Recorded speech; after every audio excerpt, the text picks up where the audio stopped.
Indonesian President Prabowo Subianto touting the strongest growth for a first half in more than a decade. He sees GDP expansion hitting 6% this year, despite global uncertainty. But Prabowo Subianto stressing gains must translate into more jobs and higher living standards. CNA's senior correspondent Chandni Vatvani with this report. A myriad of issues were discussed and highlighted as President Prabowo Subianto delivered his annual State of the Nation address here at Parliament in Jakarta, taking stock of his administration's achievements and the country's state of affairs. In his nearly 2-hour-long speech, the president said his administration had implemented 121 strategic policies over 21 months. He said that was equivalent to roughly one new policy every 5 days since taking office in October 2024. The president outlined what had worked and what still needed improvement, saying flagship programs were beginning to benefit the public, including free nutritious meals, digital social assistance, village cooperatives, and free healthcare. Janji makanan bergizi, bantuan sosial, dan hilirisasi tidak lagi menjadi rencana di atas kertas. Semuanya telah berjalan dan manfaatnya mulai dirasakan rakyat. Sekali lagi, ini bukan alasan untuk kita berpuas diri. Ini adalah rangsangan untuk kita bekerja lebih keras lagi.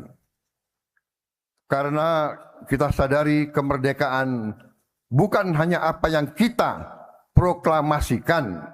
Touting gains in self-sufficiency, President Prabowo said Indonesia was now self-sufficient in several food commodities, including rice, corn, chicken, and chilies. He said the government aims to achieve the same for beef within the next 5 to 6 years. The president also highlighted plans to end diesel imports and implement B50 biofuel, while saying his administration was fully prepared to deal with El Niño conditions this year. On the economy, Mr Prabowo expressed confidence that growth could reach 6% this year. He also wants to use more dividends from state-owned enterprises to fund downstream industries and acquisitions of foreign companies.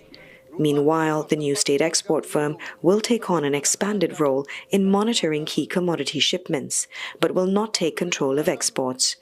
He emphasized the importance of improving people's welfare. Bagi saya, pertumbuhan dan investasi bukan tujuan akhir. Tujuan kita adalah kesejahteraan rakyat kita. Pertumbuhan tinggi tidak bisa dinikmati oleh rakyat kita.